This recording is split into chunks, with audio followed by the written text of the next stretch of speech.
Welcome, everyone. This is the Commissioners' Work Session held on this Monday, February 3rd. The first item on our agenda, I'm sorry, we have myself, Commissioner Bowles, Commissioner Farrar, and Commissioner Harvey with us, as well as Jessica Clark. And we have others here who are on our next item, so I will have you introduce yourselves in just a moment. Our first item on the agenda is discussion and or action for the approval of the minutes for Commission Work Session held on January 27th, 2025. Motion to approve. Second. I have a motion and a second. All in favor? Aye. Aye. Motion carries. Okay, item 2, presentation on Weaver County Citizen Police Academy. Diana, is it Diana Yes. Lopez? And will you introduce your guests as well? Yes, so I'm Diana Lopez. I'm the Community Outreach Coordinator for the Ogden City Police Department. And I brought with me today. Didn't know I started it. We're going. Okay. I brought with me today our two victim advocates that we have at the department, Haley Collins and Melanie Arredondo. Today's Melanie's first day as one of our victim advocates. Welcome. Thank you. So we are doing a little bit of a field trip for her so she can get a little bit more familiar with some of the things, and we thought what better than to bring her in front of the commission, right? Perfect. Okay, go ahead. Okay, so I do have a presentation for you guys. I heard it's much more entertaining than me just. Okay. talking. I think she, with the mouse, she already pulled it up. Oh, she did? Okay, I'll let you drive then. Okay. Do you need the keyboard? Maybe. Okay. Okay, so I figure I'm a very visual learner, so I Okay. assume most people are. Okay. Hey, so first we wanted to get into what exactly is the Citizens Police Academy. It is a 7-week program, 1 evening a week. We do include 1 full day Saturday to be able to include extra things in it. We do 2 sessions, a spring session and a fall session. The participating agencies, I figured you guys might like this picture that we have. We were on the cover of the Weber Connections magazine. Yeah. About a year ago-ish. That's a commie rag, isn't it? Yeah. So Ogden Police Department, Weber County Sheriff's Office, also including the jail with that, North Ogden Police Department, Roy, Riverdale, Weber State Police Department, our dispatch center, our Ogden Weber Dispatch Center, Ogden Weber Morgan Dispatch Center, Ogden Fire Department, CSI, our SWAT team, gang unit, and strike force. Everybody participates in being able to pull this off. This is a 100% completely free program for anybody in the community. Every year we strive towards getting a variety of attendees. This is just our last session that we did. Melanie, you may recognize her, was in our last session. We just finished this one up in the fall. Lori, who's over here on the left, she co-leads with me. We snatched her up from North Ogden. She decided she was going to retire, and we decided she wasn't. So we stole her a little bit, and she helps run the Citizens Police Academy along with myself. It is a very inclusive group of people. We always strive to get somebody from city council, from the commission, business leaders. We try to just have a very diverse array of people within each academy because we really like to see the different viewpoints. We want to get our messaging out to anybody in the community. They just need to be 18 years old and be able to pass a background check. There's a representative from each of those departments who we all sit on a committee once the applications come in. Ogden Police conducts the background checks, and then we all get together to make sure there's no concerns with anybody that's on that applications list, because we want to make sure that the people are there for proper reasons, just to learn more about law enforcement, about our first responders, about dispatch, on how and why things happen. We have had just a couple of times, usually there's nothing bad. We've had a couple of times where someone has had something pop up in their background. If that does happen, then we all get together as a committee and we discuss the person, what the situation is, and if it's something that we need to be concerned about, because when you're doing the Citizens Academy, you are in a lot of secure locations. You're inside the police departments, you're inside the fire departments, you're inside the dispatch centers. And we just want to make sure that nobody is using this information for nefarious purposes. So if there's ever a concern with anybody, we discuss who's all going to be involved in participating this year or that session. A little bit of data, we piloted it in 2017 and it's been amazing. We've done 13 so far that have 100% completed. almost 200 participants have successfully completed. What successfully completed means is they're allowed to miss 2 sessions and still participate in the graduation ceremony. We do a little graduation ceremony when we invite everybody from all the departments to come, do a little cake. We do a little video that I'll show you guys shortly of their experience throughout the time. And we want to make sure that they just kind of get a little bit sense of accomplishment from doing that, because in the beginning, it sounds pretty excessive. We want to take you away for 7 weeks every Wednesday night, and people are like, but why? That's so long. But the common consensus, thankfully, every time we've finished a class is people want more time. So I think we found a good happy medium on how to keep people entertained. I put a little bit of data up here, just so you guys see who we've had in this time frame. We keep our classes pretty short. We usually are pretty small, because it is pretty hands-on. Usually half the class is half the class is instructional, and the second half of the class is hands-on if anybody decides they want to go hands-on. So we've had mayors, city council members, clergy, community advocates, school teachers. We've had a lot of employees. We've had several human resources people come through from the different cities in our area. We've had a lot of students. Weaver State loves this program. They love to just kind of send some students through. Sometimes we're able to work out different things with them where the students can actually get some credit for participating. Sometimes we have, with Ogden Police, I also manage our intern program, and sometimes we have our interns come and help with that as well. So we've really tried to just get as many people involved in this as possible so they can see the how and the what and the why with law enforcement and first responders. Here's a little bit of why we think this is really important. It helps really build those community relationships. Someone told me earlier this morning, I was talking to someone who'd gone through it, and I said, what was your favorite part of the Citizens Academy? And she told me that it really helped humanize our law enforcement, because you get to interact in ways that you normally wouldn't in any other situation. You get to have fun, you get to interact, and it really helps build that bridge that we really need with that big distinction that we have with certain parts of our communities and our first responders. We are really good at clearing up a lot of misinformation. Typically, when there's issues within the community, it's because of misinformation. I can tell you tons of stories, but I won't, of just when people think, well, you did this because XYZ.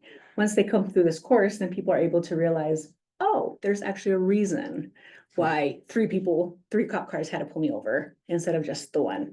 Or, oh, now I understand that I was a little more threatening because of my stance or because of my verbiage. Or it's just amazing how much people are able to just kind of change their mindset. I think it helps build a lot of confidence within our law enforcement. And it's really nice when people are making decisions, or people are, when the defund the police movement was going, affect what decisions actually affect who and why. I'm sorry, the who and what people's decisions actually affect, actually puts a face to these organizations that can be more than just a uniform. And one of the really cool things that's happened with this program since we started it is that we've also learned ways that we can improve. Law enforcement in general, our dispatch center, I'll give an example. When we first started this program, not often does it happen that people call into dispatch and all the lines are busy. But when, in the odd case that it does happen, there's a recording that says, all the operators are busy, we'll get back to you, we'll get to you as soon as we can. No one had processed that we didn't have that recording in Spanish. I'm a native Spanish speaker, and I didn't even know that we didn't have it in Spanish because it wasn't necessarily a need for me. We had someone in the class who said, well, do you guys have this in Spanish too? In case of a real big emergency that all dispatchers are tied up, there are going to be people calling in who speak different languages. Mm-hmm. So we were able to piece together some of those holes that we didn't even know were within our system. So it's been really a great program to help us find some of those holes. And then the other part that's also really unintended was all of our officers and all of our deputies who are involved with this have a really fun time. They get for a second to step out of their enforcer role, and they get to just interact with the community, and they get to interact with people who want to be there, and they don't have to deal with just people who are suspects on the street all the time. they get to share their experiences and voice some of their concerns and show their families and that they are people. So it has been such a great program. The bottom left, this was last time we went into the jail. We went through the bay doors for booking, which was really fun. Everyone thought that was really great. But it's just a great time to be able to not just learn, aside from having a great time, there's so much information that people gather from this. I've been at everyone except one when I had my babies. But I've been at every single session and I still learn something every time I go through this. So it's really amazing how we've just adapted to just the changes in the time and the changes in the environment. So I want to show you guys a quick video. I've talked to you guys a little bit about the Citizens Academy, but now I'd like to show you guys what that looks like. It's just a quick 6-minute video.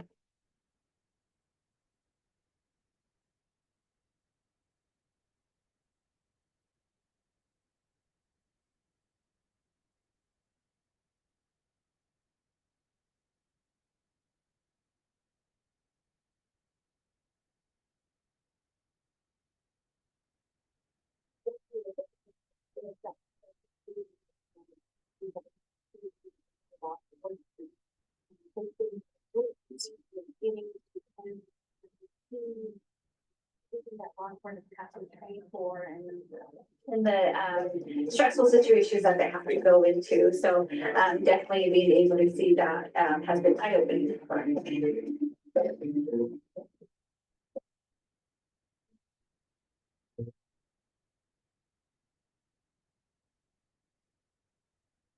When you're sitting on the sideline thinking about it, you're like, oh, this is easy, I can do this. But then when you actually get put in a situation, your mind kind of goes blank and you kind of don't have any idea what to do. It puts into perspective how much training the first responders go through to perform under those situations.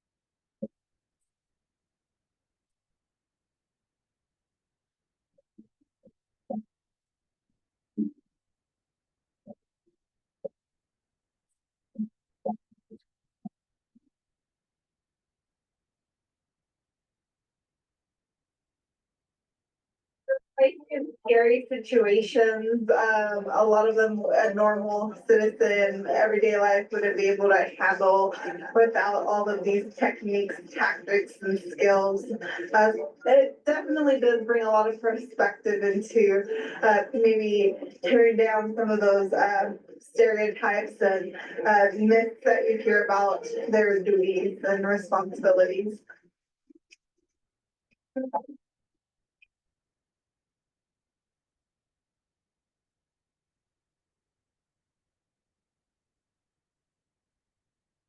All million things that are going on behind you. Like when we did the sim round things, same thing, you go in there and you're thinking, oh, this will be easy, just gotta look for a guy hiding, but you don't realize that there's ledges above doors and it's just, there's so much more to everything here, even like the couple pullovers that we did. And it just gives you a whole lot more respect for these guys and what they do, and it's awesome to see what they do.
been really interesting getting a perspective, from just from inside and know what officers think, what the interaction with the community is and how we can both benefit and be helpful to our community. So I think it's been a great experience.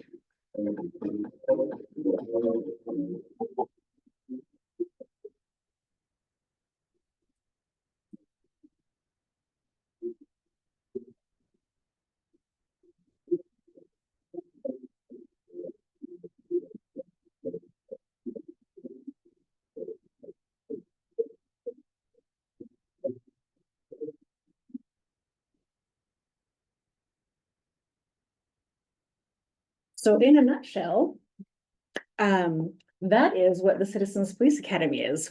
We try really hard to, the way that the class runs is the first day is getting everybody into the mindset of law enforcement. After that, we go to the dispatch center. And then, okay, a call comes into dispatch, then what? That's how the rest of the course is laid out. So we do traffic stops, DUI stops, felony stops, defensive tactics, tasering, the K9s, as you saw, the SWAT team comes out, the gang unit. Now we've incorporated our virtual simulator. That I'm not sure if you guys are familiar with it, but it's this big video game on steroids is the best way that I can describe it, where we do actually a lot of our de-escalation in our shoot, don't shoot scenarios with a lot of our officers. So we've now incorporated that into it as well. So it's really great just so they can see kind of how the whole process works. CSI comes in and explains a little bit more about CSI. Our county attorney comes in from time to time to help explain a little bit more of that legal part of how charges work and how they go through the system. So it's, yeah, the main thing that we wanted to come today was to invite you guys if you haven't been a part of it, and if you wanted to, if you're dying to get into a K9 bite suit. I have done that. I have done that. I've been bit, didn't need the suit. So, to invite you guys, to come and check out what some of the things that you guys are funding are, and how much people are really enjoying it and just the benefit that it's having towards our community. Do you guys have any questions for me? Any questions for Diana? So how do you, yeah, a couple of them. Yeah. Great presentation, by the way. Thank you. How do you go about selecting people that come in and participate? A variety of different ways. So some of them are specifically targeted, like some of our business leaders, some of our city councils, they're specifically targeted. And then others has been so far word of mouth. Okay. Because we have our little coalition of all of our agencies, each agency theoretically gets 2 slots. So they can bring in 2 people that they think would be beneficial in the community or that have reached out to them. Sometimes what ends up happening is, so I am a civilian, I'm not sworn law enforcement. The other people on this committee are sworn law enforcement, and so they have other responsibilities. So sometimes they'll reach out to me and ask me to reach out to certain people. Some of the departments have put it on their Facebook accounts. We as Ogden City have not yet. But I know the county has done it. Roy PD has done it. The VIPS program with Weber County is a big feeder into this. We have a lot of VIPS people who have gone through this program. So up until now, we haven't had to do a lot of mass advertising. It's been a lot of word of mouth. Oh, good. Great program. Thank you. Really good. Question? No, how often do you run the academy? Spring and fall. Spring and fall? So in spring, it starts in March. Our next one is coming up on March 6th. And then the fall, it's usually the end of September. It gets really cold towards October. One of the nights that we do is at Riverdale Police Department. And they have a nice, fabulous little tunnel in their back of their police department, which is great for simulated traffic stops because they actually drive the police cars. The participants actually drive the police cars. But the wind just tears through there. So we try to get it a little earlier in the fall to try to avoid. But we've been out there in hail, we've been out there in sleet, we've been out there in rain. So we're trying to avoid those temperatures. So usually about the end of September is when we start the following. Okay. Great. Yeah. Great for you. I see you have an application. So Yeah. where would we submit that if we want to participate? Just to me. So my email is on the bottom of this flyer. If you guys wanted to participate. So this coming up session is going to be on Wednesdays. In the fall, it is on Thursdays, and all the dates are listed on the agendas that I have given you with the descriptions of what each day is. And it's once a week. Once a week, Wednesday nights. And then there- did you say there was a Saturday? Yes, there is one full day Saturday and the date is on there. That day is when we do the sim round trainings with the county. And then in the afternoon, we break for lunch, and then in the afternoon, we do the fire department at the fire tower on 12th Street. You got a lot of good stuff there. We've tried to pack a lot Well into said. as short amount of time as possible. Yeah, To yeah. try to be mindful of everybody's time and time away from their Is families. there a fee? It is completely free. Yeah, great. So all the agencies, we all got together and everybody decided, yep, we can all kind of participate, the expertise that they have. This next go around is the first time that each agency actually is gonna pay $200 towards a bucket where we can pull, because every night there's snacks and there's water.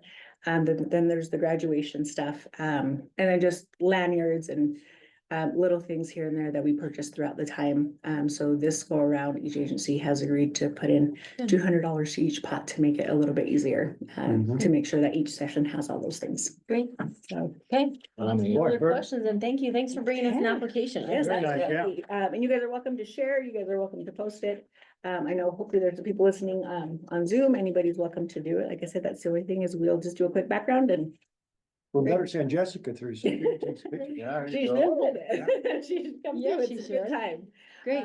Unfortunately, I have been the videographer for the last couple rounds. This is why I used an older video. And that is not my forte, so I'm learning as I'm going. So, yes. Delightful. Okay, thank Okay, you. thank you so all. much for Thanks so having much. us. Guys, thank you so much. Thank you. Thanks for coming. Thank you. Now back to you. Appreciate it. Thank you, guys.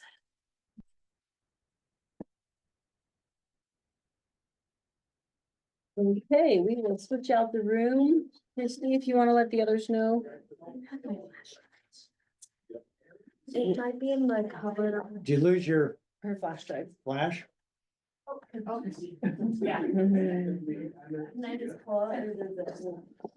I need to? Christie just left for a second. Hold on a There minute, she is. Jessica. There she is. Oh, I got it. Oh, you got it. Yes, thank you. Thank you. Thank you guys. Thanks again. This is the 115. It's not the administrative one, it's the. Taylor Landing, Clear landing. Water? please. We're just slightly behind. Somebody came late. It was me.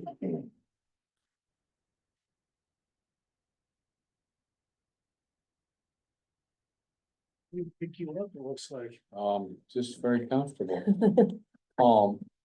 Okay, Well, I was item- calm. Item number, I'm waiting for item 3. Oh, get fired up. Item number 3 is the discussion regarding Taylor Landing rezone and development agreement. Charlie's not here. Gary Myers, Rick Grover, Sean Wilkinson, Liam Keough, looks like Andrew Favero's online and, I'll be presenting. okay, do you want to introduce them? Oh, I'll let you guys introduce yourselves. Aaron Robertson, Heritage Land Development, and this is Stella Philrip, also with Heritage. Thank you. Madam Chair, Aaron, what's your name again? Cell boy. I know, SEL. VOY, Okay. SELVOY. Okay, great. Last name is Fillerup, Okay, like if you're at a gas station, Just like that. FILLERUP. Pretty regular guy until I get the let out. Okay, Rick, go ahead. So you may recall this item came before you and you've already seen this, but you asked that it go back to the planning commission. We sent that back to the planning commission and they reviewed it, they approved it. They did have a few conditions that they'd like to have added to that, and that was more with trail connectivity. Since that time, the developers addressed those issues. They've addressed the issues in the development agreement. There's a few minor things that they're still working with Charlie on, but we can have those addressed within a week. You may recall that what they did on this is they had a park area that was designated for open space and parkland for the development. What they ended up doing is working with the park district And the park district is gonna take a portion of that, but then they're gonna develop a portion of that park area into homes. So and like I said, you guys have already reviewed this, and then the planning commission reviewed it. They were happy with it. We had a public hearing on it, and right now, we're just wondering what your status level is, if you're wanting us to take it to put it on your agenda in the next few weeks. And if you do have questions too on the planning commission approval, we have Commissioner Favero online, so he can address anything that I missed, that happened in the meeting. But we have minutes approved on that meeting, and it was a unanimous vote. It was just a few minor additions for trail connectivity. Rick, remind me, in the downsizing of the open space. Mhm. Was there a trade-off for that? Was Yeah, there additional there- fees or? There was, so what they're doing is they're actually giving the park to the park district. And so that was the big trade-off with this, because previously it was they would have the park as part of their actual HOA and then they would maintain it. But now it's actually part of the park district. And the park district, that's one of the main benefits for this. And so the park district was very favorable upon that. They met with them and they gave a positive recommendation as well. So you talked with the park district. Yes, Okay. and we actually have a letter from the park district Okay. that says that. So, The increased housing, what does that do to the density? How does that adjust the density? the developer maybe can address that a little bit more. I'm as far curious as what the exact approved density was and then what that density looks like with the additional house. So this was originally approved under your cluster ordinance, and so we're effectively getting 70 units more than that, which would be less than if we were under your new zone, your R15 zone that you have out there now. So from our perspective, there's density left on the table. I would say one thing above and beyond what Rich represented, we are getting park ground, we are getting the parks and water.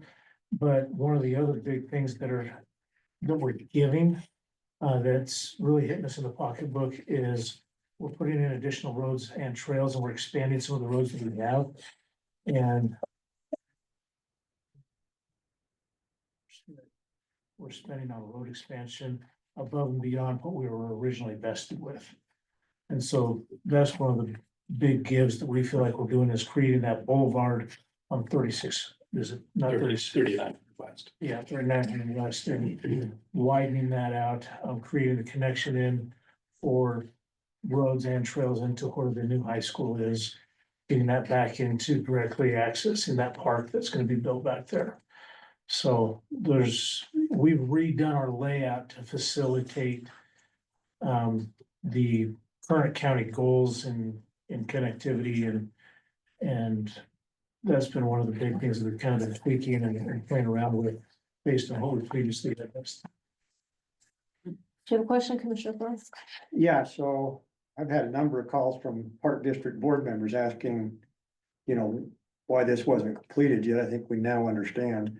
So I think originally, what was the size of the donation for the park acreage wise? Was it 50 acres? It was intended to be a 50-acre park. It's gonna be a little bit less than that by the time we're all said and done, because we've already given them 10 and we're giving them another 22 or Okay. 24, somewhere in there. Yeah, this is how it was, and then this is what they're Yeah, doing. look at that. This is how the original, Mhm. okay.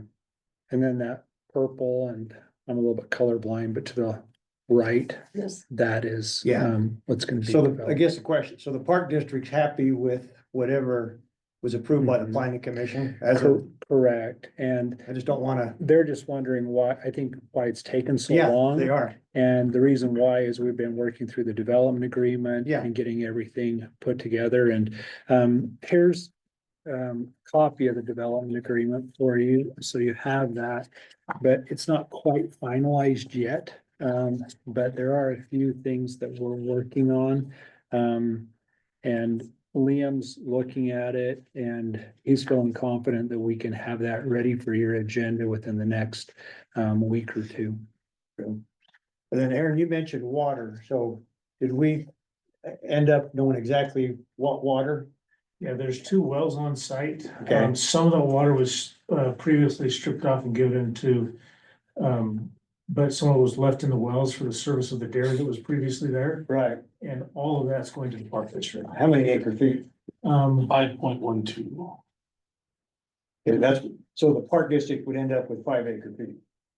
So that's, yeah, we're working through that with a water attorney Okay. to get that all finalized and, yeah, that's, Previous owners hadn't properly conveyed Yeah, I the remember.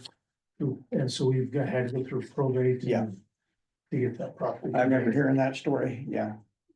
Okay, so, but the park district understands how much water they're gonna get. Yep. I just don't want this coming back and saying, hey, we thought we were getting, because 5 acre feet's not gonna be enough for 20, 30 acres Correct. by itself, Nope. so. Well, it depends on how they develop it. Yeah, but I just say, as long as I just wanna make sure they understand how much water they're getting. Because sometimes people Yeah. think I've got water and they turn the spigot on and then find out that the spigot gets turned off at midnight, so. We've been clear And- working with them on what we do and don't have. And we can have those things spelled out. in Yeah, the I just- development Agreement. I mean, the park district's excited to have this. I just wanna make sure that there's no unforeseen circumstances. They come back and say, we weren't expecting that. Okay. That's all, Madam Chair. Thank you, Commissioner Harvey. No questions. Okay, I have a couple more. Will there be any park improvements or is it just the land? We're just the trails and the land. Okay, Okay, so we are doing quite a few trails and things that we can further tie into that, but including some through our already constructed development. So we're going retroactively and putting some stuff in. But outside of that, we're not doing any other fees or construction for the Parks Department. okay. Any question for Rick? The public hearing, were there any who spoke at the public hearing? There was a few, but nothing really substantive, and the planning commission addressed that. And then also in the park district letter, they're indicating the same thing, that it was just the land and the water. Okay. So, Great. and that was dated on October 5th. Okay, yeah, my biggest concern is the density and it sounds like, Rick, if you'll just verify that, were it being developed today, they would be under the allowed density Yes. with this additional 70. Yep. Okay, Yep. I'm okay. I'm okay with this, okay. Okay. Yeah, bring it to our agenda, Do you have a preference if it's on your next agenda? matter to me. Okay. Okay, all right, we'll see where we get on the development agreement. Yeah. Thank Okay. you. Once it's all wrapped up. Yeah. Okay. Thank my top you. priority, so. Thank you. Thank you. Thank you. Thank you. Appreciate you coming. Good to see you. See ya. All right, item 4 on this work session is a motion to adjourn. Wow, So move. second, Motion is second, all in favor? all right. Aye, motion carries.